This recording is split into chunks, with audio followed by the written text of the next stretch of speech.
What's up, everybody? My name is Graham, and welcome to my YouTube channel. This week is exciting because I actually ended up reading 2 books. Two books. Holy cow. If you don't know, the reason I started this channel is I wanted to record me being able to accomplish my goal of reading a book a week. And so on the 3rd week of 2024, we read 2 books, and they were both pretty cool. We also ended up getting a puppy. This is Yumi. She is our newest member of our family. We got her up in Flagstaff, Arizona, so now you know where I live. But yeah, this is Yumi. We traveled up there, got her, and yes, we did name her after Yumi and the Nightmare Painter by Brando Sando. And so we're excited to have her in our little family and hopefully get to see her in more videos. Before we jump into our reviews of this week, just want to let you guys know it's spoiler free, so you can stick around if you haven't read them before, and hopefully my synopsis will excite you and get you to read them as well. I know both of these books are probably really popular and you've heard about them before. That's why I ended up getting them or listening to one of them as well. And so, moving on. So Legends and Lattes by Travis Baldree, also on audio form, is read by Travis Baldree, which is awesome.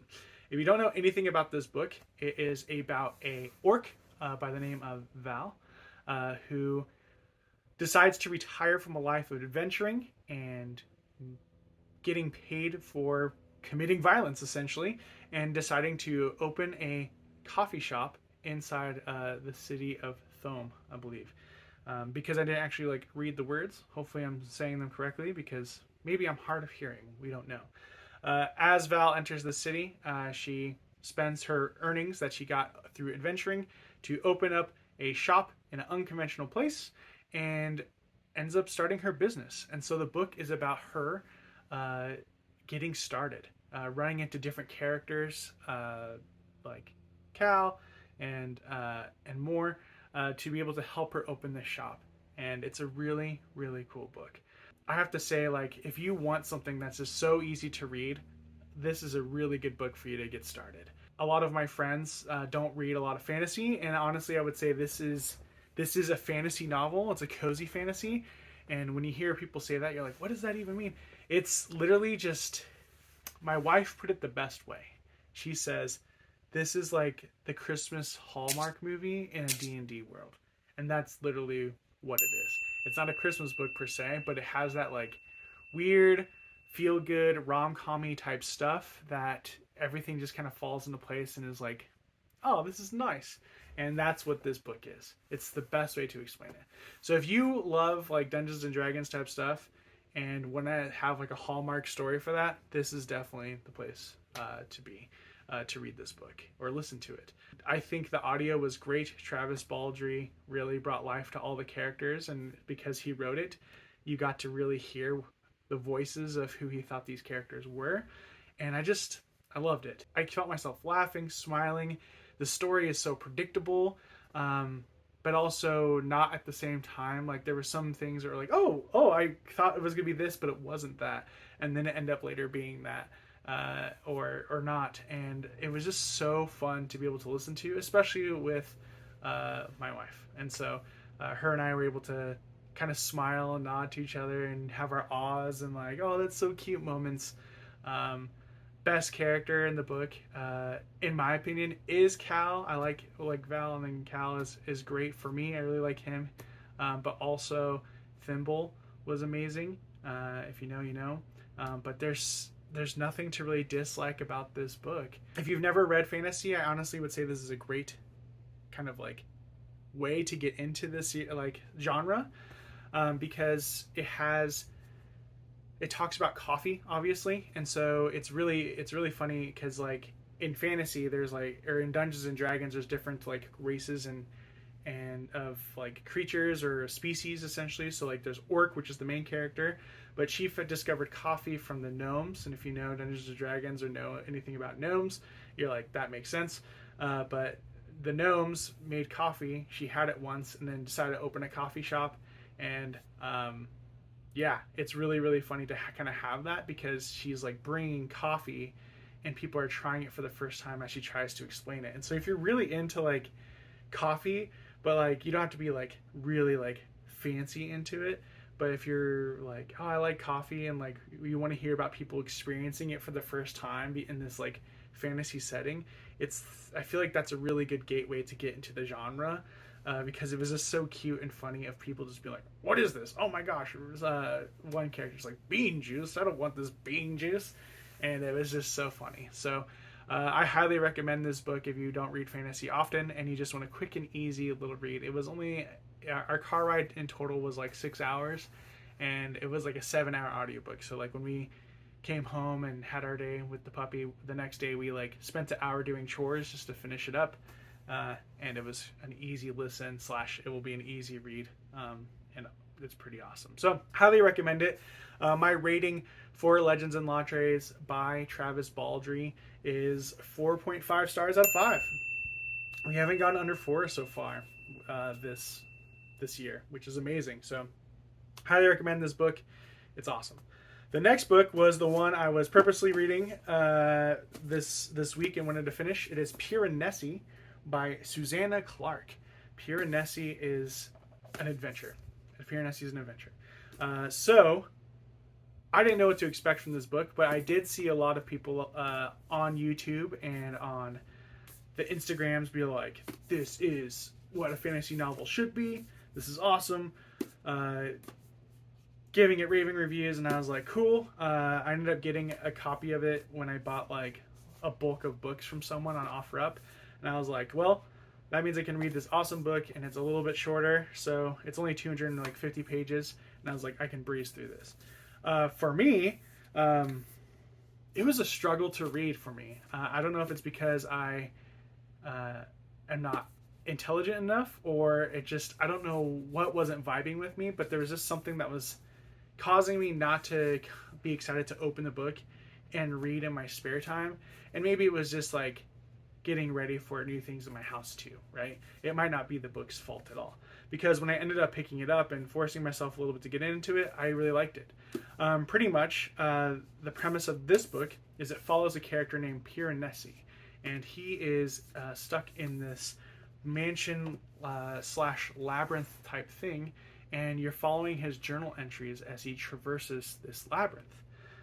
It's really fascinating because this person obviously tracks time in a different way that we do. There's a lot of questions that arise in this book when you're following Piranesi. As far as you know, he's one of the only people here in the world, but there is somebody that he calls the Other that's there as well. And this story just follows this person and unravels a mystery as it goes through. I don't know if it's categorized as fantasy as well. Yes, fantasy reads right on the back of the Book of the Month edition. But I honestly almost would consider this just a mystery in itself, because of it's just following journal entries.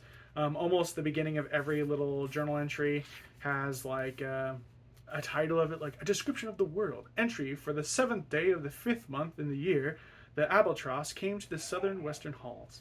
And so that is a really cool way that's described every single time he starts a part of his journal. So you're reading this person's journal and understanding the mysteries that unfold with it, which is cool. So I, again, struggled getting into the book. I don't know if it was the journal entries. I don't know if it was the long descriptions of what the halls look like. I didn't sit there and dissect like, okay, in this, I didn't like decide to start drawing a map and being like, this is where this is and this is where that is. You're able to remember things fairly simply as you go through, as Piranesi talks about his favorite statues in the labyrinth, to other things, and it's pretty easy to follow along. But what I ended up really enjoying is when it hit the end of certain parts, the bits of mysteries that were being unfolded or revealed to you were very, very exciting. Very exciting. I thoroughly enjoyed finding those mysteries and like learning more about Piranesi. And when it got towards the end of the book, I was more excited to like read it and finish it, and get through it. And like I said, it's not, you could read this in a day. Just for me, it was taking me a little bit longer to really like sit in and get into. And there were some parts that felt dragged, because I felt like the story was, for me, I was like, this is where it's going to go and all that type of stuff. But it ended up going somewhere that I didn't quite No. In the beginning, like, Piranesi is such a mysterious character, you come up with your own theories of who he is and what he is. And so there was a time where I was like, oh, are we going into like weird like robot subserviences or anything like that? But it just totally blew my expectations and involving that and the mystery of it. It's another book, to be honest, that if you haven't really read fantasy before, this would be a great start to get into. It's if you go from the mystery genre, this is mystery right here in a good way. And I don't really feel it has too much. Unlike Legends and Lattes, there's not like orcs and gnomes and things of that nature. It's more of, you know, humans, and so you can really live with that. It's just a different world, essentially. And yeah, so Piranesi was interesting. It was good. I really enjoyed it. I really think the story was good, but because it was just something was up with me like pushing through, I'm gonna give Piranesi 4 stars. 4 stars. It's still pretty high because I feel like it ended on such a good note, and like at the end of every chapter it was really, really good. It just, there was something, me personally, that just wasn't getting into it as like I felt like I should. It was a struggle for me to really get into. So Piranesi by Susanna Clarke, check it out. I give it 4 out of 5 stars, which is still awesome. If a book honestly is like above like 2.5 stars, like, you know, you're gonna have a pretty good read, like a decent read. So I highly recommend it. It's not perfect for me, but it'll be probably perfect for someone. And all those reviews out there I totally get that are giving it like 5, 10 out of 10s, all that type of stuff. It's great. And so there you go. We have Legends and Lattes and Piranesi. I honestly feel like they're so different yet so similar.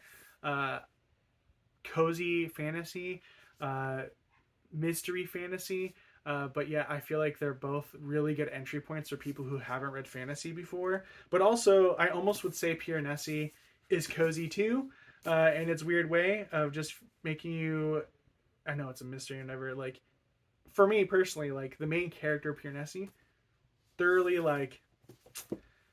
He's a fun dude. It's like fun to read from his perspective. So kind of cozy as well, except it gets more mysterious and dark.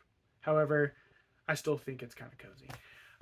Yeah, so that's my 2 reviews. I was able to read 2 books this week. Let me know in the comments if you count audiobooks as reading. I know that's a huge discussion out there in the reader's world. And I don't know. I tend to think I spent some time, so I'll count it towards my goal. But if you guys don't think so, then I still hit my 1 book in the week, and we'll continue forward that way. Anyways, guys, thank you so much for watching the channel. Again, hit that like and subscribe button to continue to follow my journey of finishing my goals this week. As always, I'm Graham, and have a great day. Toodles.